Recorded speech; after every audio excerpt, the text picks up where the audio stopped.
beneath the Vatican's glittering domes lies another world, a world of silence, marble, and guarded air.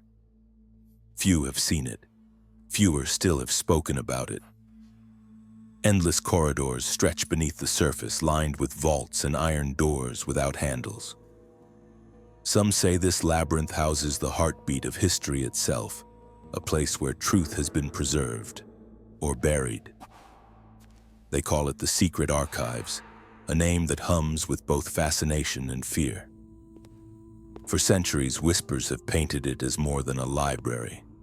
It is a vault of forbidden letters, papal decrees, and documents too dangerous for daylight. Each page a thread in a web of power that spans kingdoms, empires, and centuries. And yet, access is granted only to a chosen few. Scholars may study fragments, but the whole remains sealed, guarded by rules older than the modern world itself. Why such secrecy? The Church says protection, preservation, but every locked door invites imagination and doubt. If faith is built on truth, why hide so much of it? What relics, what revelations lie behind those sealed gates that the public is never meant to see? In these endless, echoing halls, silence speaks louder than confession. The air itself seems to carry centuries of withheld breath. And as we walk deeper into the heart of the Vatican, one question begins to take shape. Not of theology, but of intent. Perhaps the greatest mystery is not what was lost, but what was deliberately kept. For centuries, the Church has stood before the world as a symbol of light, an institution claiming to guide humanity toward truth. Its words echo in cathedrals, its message one of openness, faith, and divine revelation. Yet beneath this image lies an older rhythm, one that beats in secrecy. The Vatican preaches salvation in the sunlit square, but guards its deepest truths in the dark. This paradox is not new. From the first councils of the early Church to the digital age, the message has remained carefully sculpted. Scripture is shared, but edited. History is preserved, but selectively. Even the story of Christ, the cornerstone of Western faith, has passed through centuries of translation, omission, and interpretation. The Church insists this is stewardship. Others call it control. Every great empire has its vaults, but the Vatican's are different. These chambers do not just hold documents, they hold power. To possess the records of emperors, the confessions of kings, and the correspondence of saints is to own the very narrative of civilization. It is said that within these walls lies the blueprint of human belief itself, shaped not by revelation alone, but by decision. So what could possibly be locked away that even popes tread carefully?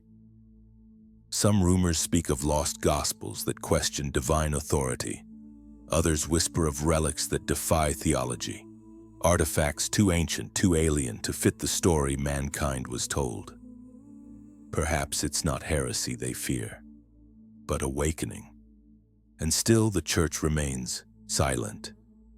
The more questions are asked, the thicker the veil becomes. Maybe the truth isn't hidden because it would destroy faith, but because it would redefine it. As we move deeper into this investigation, one truth is certain. Behind every word of Scripture, behind every golden altar, there is a shadow. And it is in that shadow that the Vatican's most dangerous secret waits to be found. It began officially in 1612, when Pope Paul V ordered that the Church's vast collection of ancient records be gathered, sealed, and hidden away. What he created was not a library in the modern sense, but a vault, a fortress of knowledge known today as the Vatican Apostolic Archive.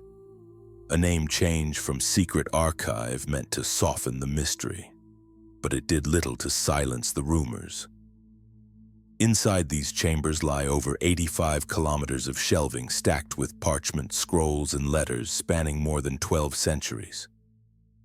It is a map of human power, papal decrees that shaped continents, diplomatic secrets that toppled thrones, and chronicles of wars fought in God's name. To scholars, it is a treasure trove of history. To the curious, it is the world's most sophisticated lockbox. The Vatican insists the archive is no darker than any national record office. They claim it is simply private, reserved for preservation, not concealment. But the truth lies in the tension between what's visible and what isn't. Access is granted only to qualified historians, and even they must specify which exact document they wish to see. Something impossible without already knowing its existence. It's a paradox designed by precision. The rules are rigid. No browsing, no photography, no digital reproduction, only fragments of time carefully measured and controlled. And within those boundaries, the Church maintains an iron grip on its own past. For centuries, popes have consulted these archives not merely as keepers of memory, but as custodians of influence. Within those pages lie the correspondences of Michelangelo, the trial records of Galileo, the excommunication of Martin Luther, each a testament to moments when faith and power collided. The Vatican calls it history. Others see it as evidence. Perhaps the archive was never meant to serve as a memory of the Church, but as its mirror reflecting what it chooses to remember and what it refuses to forget. Gaining entry to the Vatican Apostolic Archive is less like visiting a library and more like crossing into another world. Before a scholar steps foot beyond its gates, they must submit letters of recommendation, proof of credentials, and a detailed request for the exact document they wish to view. Only after approval, often months later, are they granted a narrow window of time in a guarded reading room under constant watch. Even then, they are allowed to see only what the archivists allow. Security is absolute. Bags, pens, cameras, anything capable of recording or reproducing is forbidden. Every note must be taken in pencil, on Vatican-issued paper. Armed Swiss guards stand at discreet checkpoints while cameras observe every movement. Scholars describe the experience as reverent and oppressive at once, like walking into a sanctum where even curiosity must kneel. The Church explains these layers of control as a matter of preservation. Ancient manuscripts are fragile, they say. The ink fades, the parchment cracks. Too much exposure, too many hands, and centuries of history could crumble into dust. It's a reasonable defense, until you consider what cannot be seen at all. Entire sections remain permanently sealed. Lists of their contents are not published. No record of their catalog numbers appears in public archives. Even popes, it is said, have limits to what they may open. Such omissions raise an uneasy question. Is the restriction truly to protect the past, or to protect the narrative? Because control over history is control over meaning. If knowledge defines faith, then withholding it defines power. Perhaps the Vatican isn't merely safeguarding brittle pages. It's guarding a version of truth that has been too carefully edited to withstand the full light of day. And somewhere behind those locked doors, the line between preservation and suppression fades, until the two become indistinguishable. Not all the words of Christ made it into the Bible. Somewhere between the sands of Egypt and the councils of Rome, entire books vanished, voices silenced, visions erased. They are known today as the Apocryphal Gospels, texts that tell a story of Jesus that feels both familiar and unsettlingly foreign. The Gospel of Mary speaks not of sin or submission, but of inner revelation. In it, Mary Magdalene is not a repentant sinner, but a teacher, a confidant who understands Christ in ways the male disciples cannot. Her words challenge the hierarchy that would later define the Church. The Gospel of Thomas presents Jesus not as a savior who dies for humanity, but as a teacher awakening divine knowledge within each soul. And the Gospel of Judas turns betrayal into paradox, suggesting Judas's act was not treachery but obedience to a higher plan.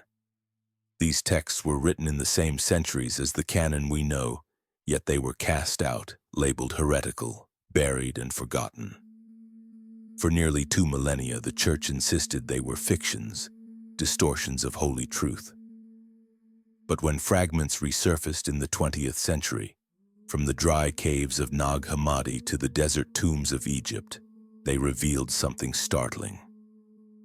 These weren't the ravings of heretics.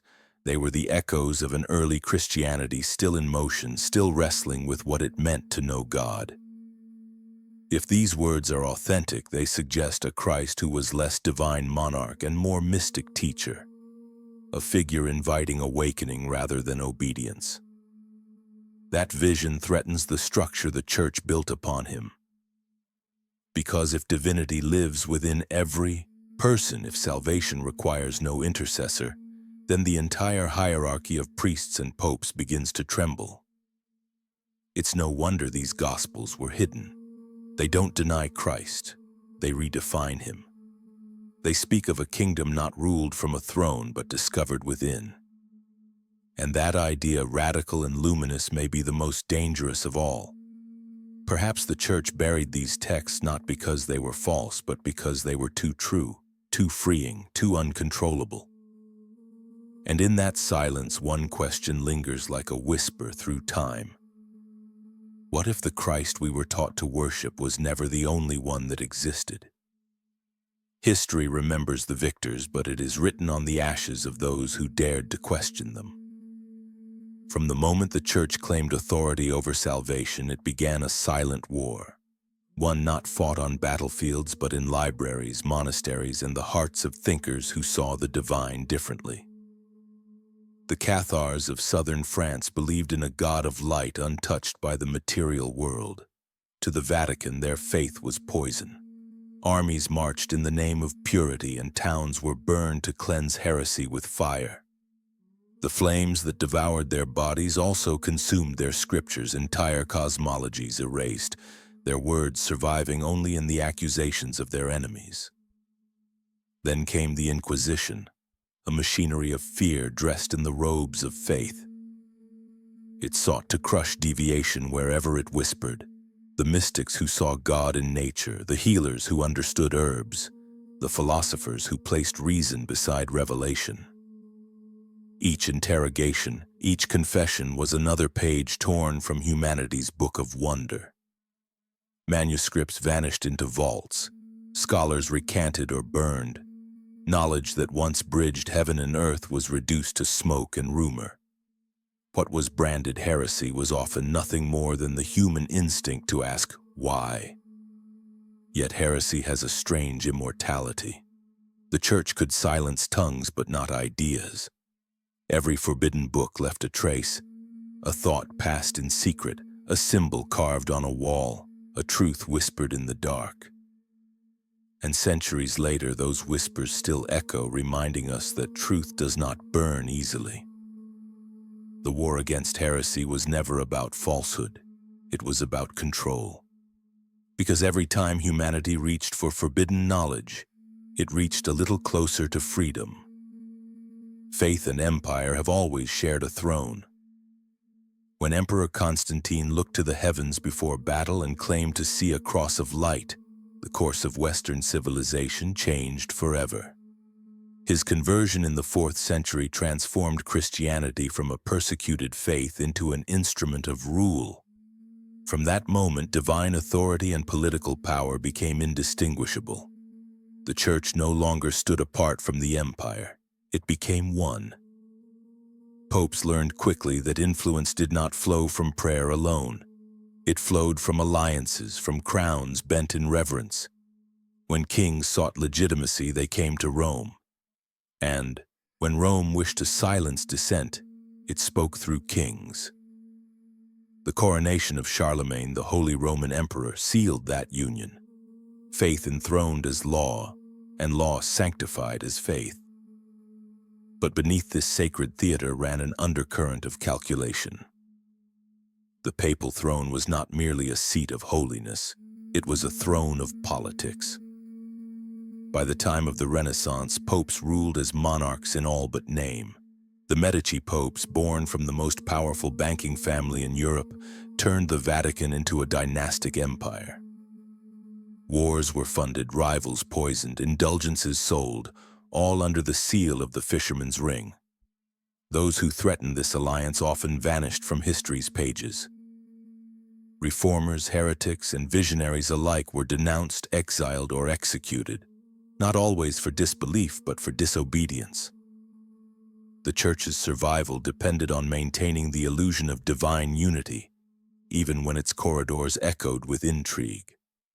This was the true alliance of crowns and crosses, a partnership forged not in holiness but in necessity. Power needed sanctity, and sanctity needed power. And together they wrote the laws of heaven and earth alike, ensuring that truth itself would always serve the throne. In the year 1600, a man was led through the streets of Rome, his mouth bound in iron so he could not speak. His name was Giordano Bruno, philosopher, mystic, and dreamer of infinite worlds. He dared to imagine a universe without walls, where stars were suns and every sun could cradle its own living worlds. To him, creation was endless, God boundless. But to the Church, such words were blasphemy. For if the universe was infinite, then no corner of it could belong exclusively to heaven or to Rome. They burned him alive in the Campo dei Fiori, his ashes scattered like the very stars he believed in.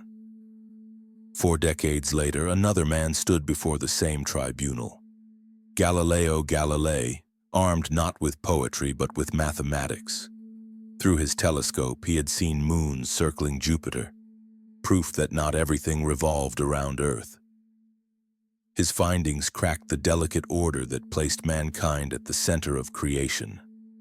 The Church demanded silence. Galileo chose survival. Forced to recant, he whispered under his breath, "And yet, it moves." 2 men, 2 centuries, one unchanging pattern. Knowledge that dares to shift the axis of belief is treated not as illumination but as rebellion. The guardians of divine truth feared something deeper than heresy. They feared losing control over the story of existence itself. The irony is timeless. The Church that claimed to defend truth often stood trembling before it. For every discovery that widened humanity's vision also narrowed its authority. Revelation, when stripped of permission, became a crime. Bruno and Galileo were not punished for lies. They were punished for seeing too far. Their sin was not defiance, but clarity. And in their suffering, the lesson was written in fire and silence alike. Truth may set you free, but first, it will cost you everything. Beneath St. Peter's Basilica, where pilgrims kneel before marble altars and echoing choirs rise toward heaven, there lies a darker labyrinth few are allowed to see.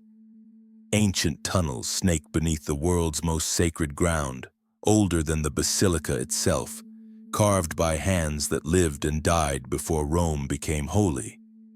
These are the catacombs, burial chambers of early Christians, saints, and perhaps something else. In 1940, as war consumed Europe, a quiet excavation began beneath the basilica. Officially, it was a restoration effort to secure the foundation of the church. But rumors spread quickly among the workers. They spoke of sealed doorways and inscriptions never catalogued. Some claimed to have seen rooms filled with sarcophagi bearing symbols not of Christian origin, geometric patterns more Egyptian than Roman. When the Vatican abruptly ended the dig, no explanation was given. The tunnels were resealed, the silence absolute. Over the years, whispers persisted. Archaeologists, priests, even visiting diplomats hinted at discoveries never revealed to the public. A fragment of wall here, a forbidden corridor there.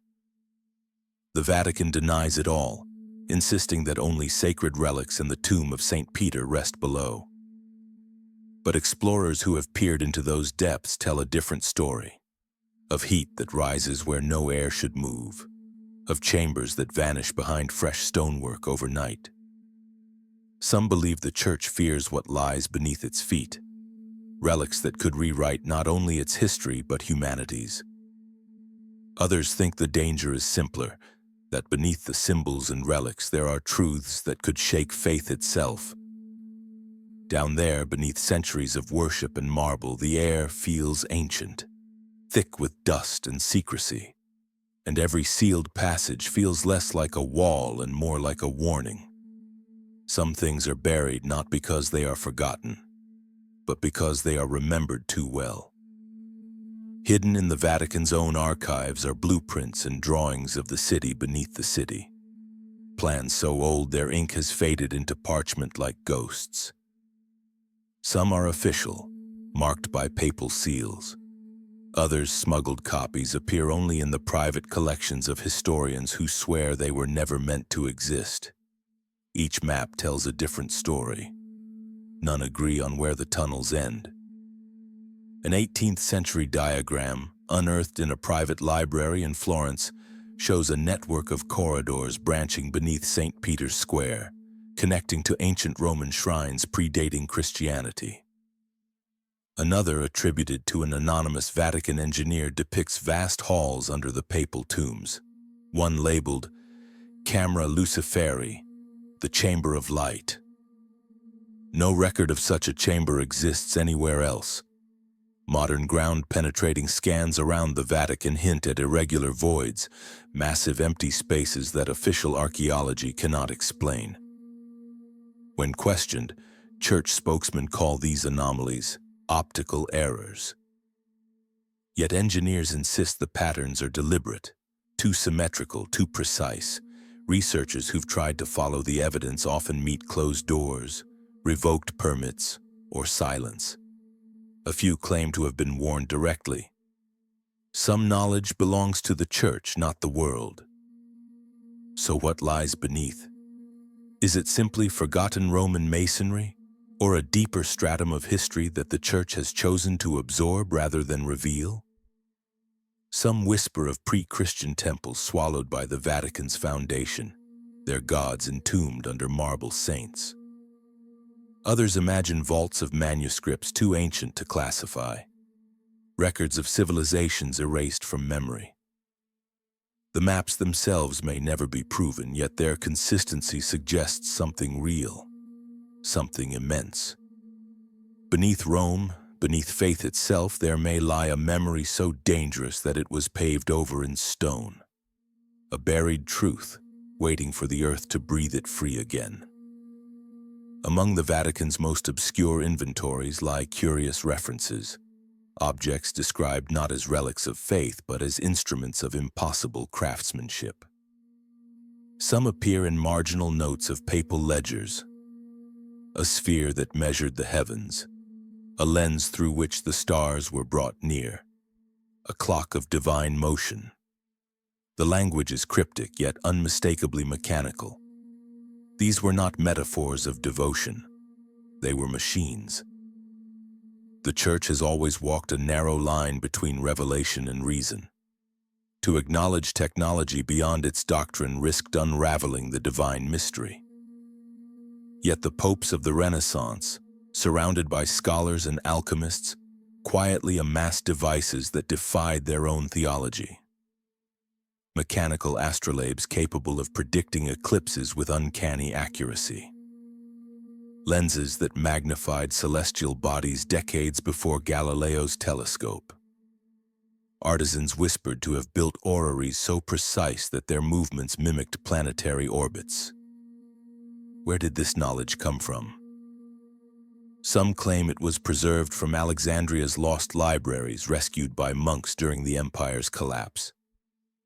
Others suspect the Church absorbed inventions of pagan engineers, renaming them miracles to control their power. The records hint at trials of these instruments conducted in secret chambers, lest the faithful mistake the workings of man for the hand of God. In a world ruled by faith, such tools were heresy in brass and glass. They proved that creation could be measured, that heaven obeyed laws, not whims. To preserve mystery, the Church may have buried mechanism beneath miracle. Perhaps the relics were never lost at all. Perhaps they still rest in the Vatican's vaults, locked behind the same silence that swallowed their makers. machines built to read the language of the stars, now hidden from a world that has finally learned to listen. In forgotten corners of the Vatican's archives lie volumes bound in fading Latin, the remnants of a knowledge older than doctrine itself. They bear names like Corpus Hermeticum and Asclepius, texts once studied by mystics who believed the divine could be understood through symbols, not sermons. When the Church rose to power, it condemned such teachings as pagan delusion. Yet somehow these books survived, translated, recopied, and stored within the very institution that sought to destroy them.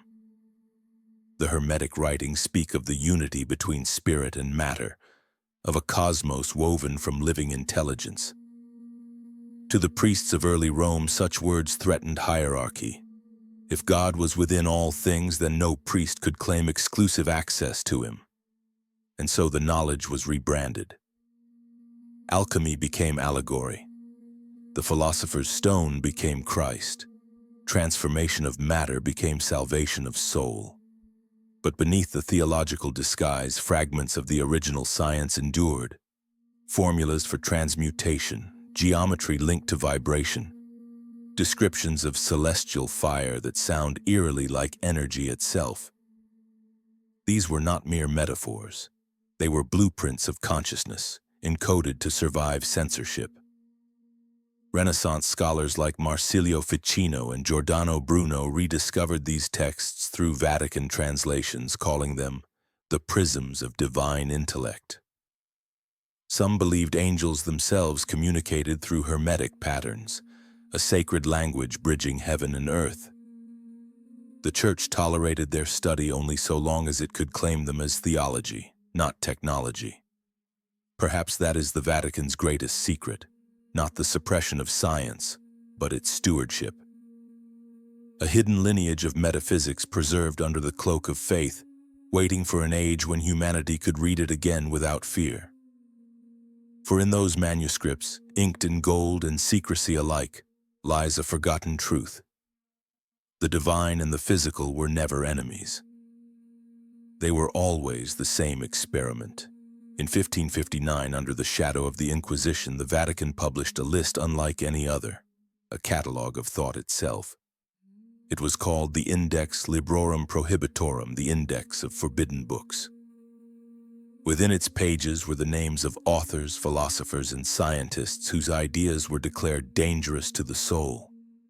To read them was to risk excommunication. To print them was to risk death. The list grew like a living creature, absorbing each new challenge to orthodoxy. Copernicus found his work on the movement of the earth quietly condemned. Galileo's name, still smoldering from his trial, appeared beside pagan poets and Protestant reformers. Later came the philosophers of the Enlightenment, Voltaire, Descartes, Rousseau, each accused not of blasphemy but of independent thought. Even the humanist Erasmus, once praised by popes, was branded suspect for asking too many questions. For 4 centuries, the Index stood as a monument to fear disguised as faith. It was not merely about protecting believers from corruption. It was about protecting authority from competition. To the Church, every printed page was a pulpit, and only one message could be preached. When Darwin proposed evolution, the idea was dismissed as madness. When Kant and Nietzsche questioned morality without God, their words were treated as infection. And while nations modernized, Rome doubled down, guarding its narrative like a fortress under siege. The Index was officially abolished in 1966, but by then its work was complete. Millions of minds had already learned to censor themselves, to fear the questions that once defined human progress. The Church may have burned fewer books than history remembers, but it burned the same thing each time: the courage to think freely. And even now, long after the flames have cooled, the smoke of that fear still lingers in the collective mind of humanity. History has not only been written, it has been erased. Across the centuries, entire epochs of knowledge have vanished, leaving behind gaps so wide that no chronicle can bridge them. Some losses came through chaos, the fires of war, the looting of libraries, the careless ruin of time. Others came through intention. During the sack of Rome, manuscripts disappeared by the thousands. In later centuries, revisions of church records quietly omitted inconvenient details. Letters destroyed, names unmentioned, discoveries rewritten as divine miracles. Even the archives themselves have suffered mysterious accidents. Floods that came without storms, fires that consumed only select rooms. Each loss conveniently aligned with a shift in doctrine, as if history itself had been edited to fit the present. Scholars call them the silent centuries, periods where documentation thins as though civilization simply stopped thinking. But thought does not vanish, it is buried. Somewhere beneath the soot and parchment lie the voices that questioned, the minds that wandered too far. Imagine what we've lost.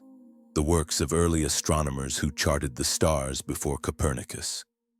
The treatises of healers who understood the body as a vessel of spirit. The chronicles of cultures now remembered only through ruins. Each destroyed manuscript was a conversation ended, each vanished record a truth unspoken. What remains is a puzzle missing its center. We study fragments and call them history, unaware that the picture was once whole. The tragedy is not only the loss of knowledge, but the loss of memory itself, the quiet rewriting of who we are. Perhaps the greatest mystery of the Vatican is not what it keeps hidden, but what it allowed to disappear. For silence can erase more effectively than fire, and when truth fades into dust, even faith forgets what it was built upon.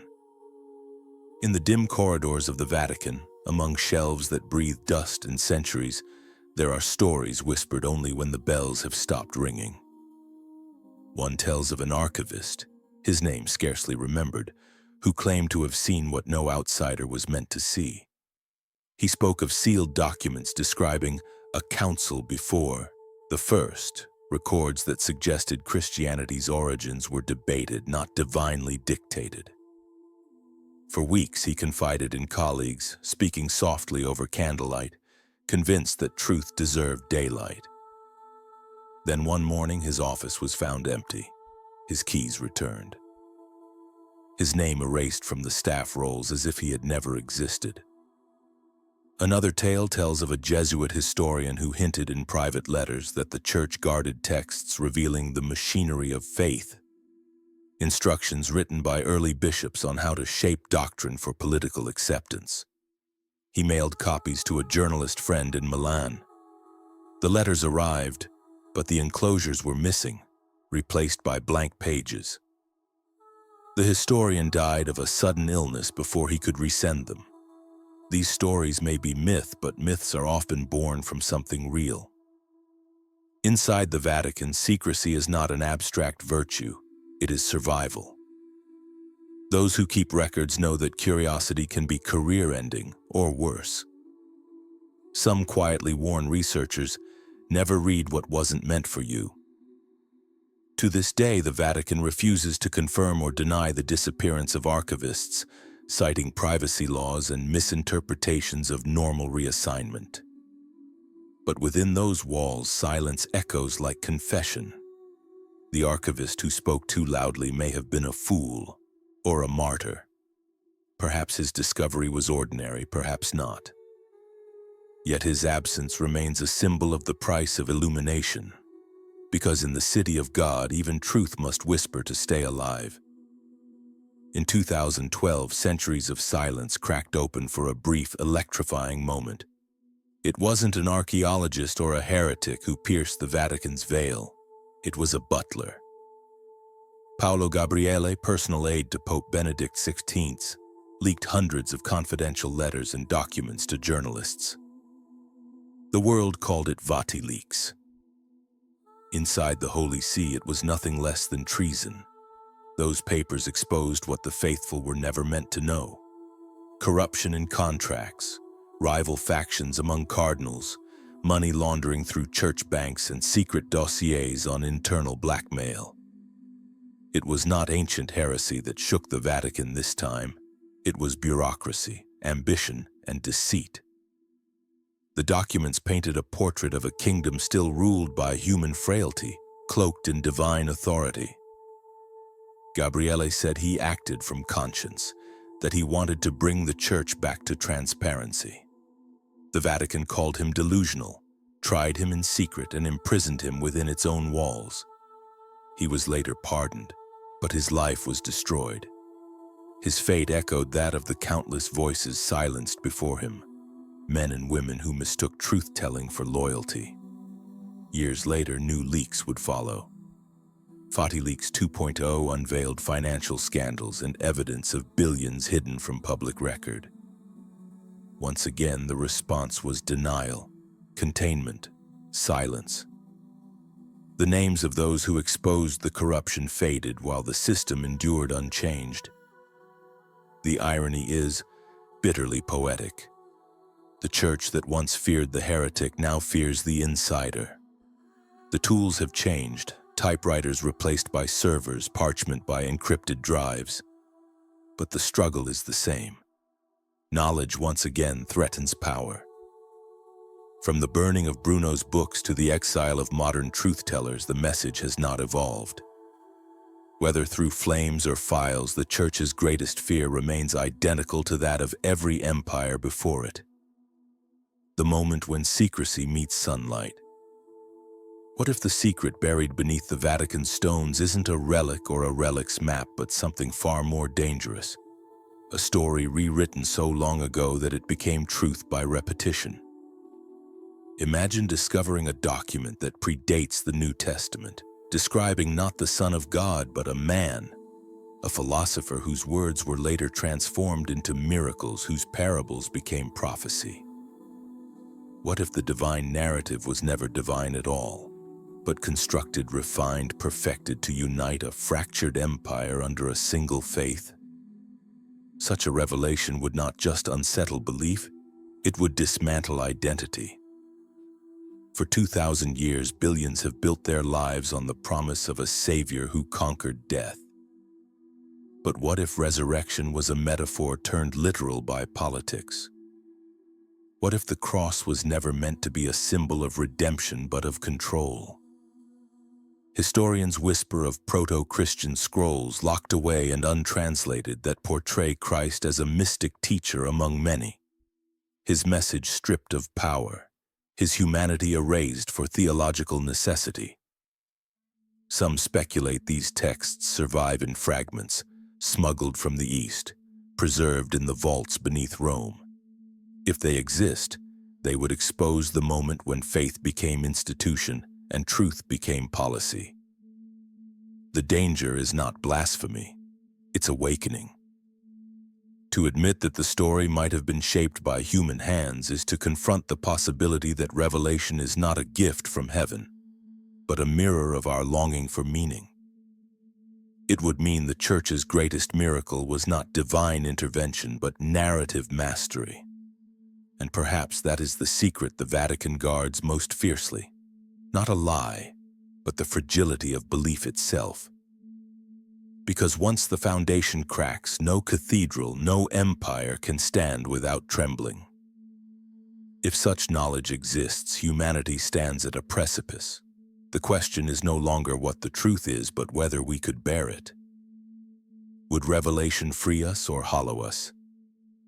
Faith is not built on certainty, it is built on trust, on the comfort that something greater watches back. Strip that away and the stars grow cold again. Maybe the Vatican's silence is not fear, but mercy. Some truths wound too deeply, fracturing the myths that hold our species together. A civilization without mystery becomes a machine, precise, logical, and soulless. Perhaps the Church chose to keep the secret not to deceive, but to protect meaning itself. There is a grace in not knowing, in allowing mystery to remain unspoken. Because to see behind the curtain of creation might be to lose the very thing that makes us human, the need to wonder. Some doors, after all, stay closed not from fear but from love. The corridors are quiet now. The marble gleams beneath soft lamplight, and the air carries the weight of centuries. Somewhere beyond these locked gates, beyond the iron doors without names, truth sleeps. It does not cry out or beg to be found. It waits. The Vatican at night is not a place of prayer, but of memory, a silent witness to everything humanity has chosen to remember, and everything it has chosen to forget. Walking these halls, you can almost feel the pulse of the hidden world beneath your feet. The hum of sealed chambers, the ghosts of scribes who once believed they were writing eternity. Dust settles like snow on forbidden manuscripts, and the smell of old parchment clings to the air like incense. If truth lives here, the narrator whispers, it waits for someone brave enough to listen. But courage is not enough. The price of listening is transformation. Every question echoes in this place, yet none return answered. Perhaps that is the essence of divinity itself, the silence that follows every plea. The Vatican's gates will remain closed, its vaults sealed, its secrets intact. Not because they cannot be opened, but because the world beyond them may not be ready. Still, deep in those marble catacombs, a quiet presence lingers, something neither human nor holy but eternal. And maybe one day, when the last bell tolls and the last prayer fades, truth will finally find its voice. Until then, it remains here in the heart of Rome, waiting as it always has for someone to listen. Dawn breaks over Rome like confession, soft light spilling across stone, washing the city in a glow both sacred and weary. The bells begin to ring, their echoes rising through the mist like the breath of centuries. In that sound lies everything: faith and fear, devotion and doubt, the eternal conversation between man and the divine. For 2,000 years, the Church has guarded its mysteries, claiming to protect souls from truths too vast to bear. And perhaps, in some quiet way, it succeeded. For every secret buried, faith endured, every silence sustained belief. But in the end, truth and faith are not enemies. They are twin stars, orbiting the same unseen center. Faith demands mystery. But mystery, if it is to remain sacred, demands honesty. Without it, devotion becomes theater, and God becomes a name we whisper to avoid the dark. The Vatican stands as both monument and metaphor, a reminder that humanity's hunger for certainty is matched only by its fear of it. We are drawn to the hidden, yet terrified of what it might reveal. Still, to seek truth is to honor creation itself, to believe that the divine can withstand our questions. As the morning bells fade and the city awakens, the narrator's voice softens to a final thought. Perhaps the holiest act is not to worship, nor to know, but to wonder. Because in wonder, belief and truth meet as equals, and silence at last becomes divine.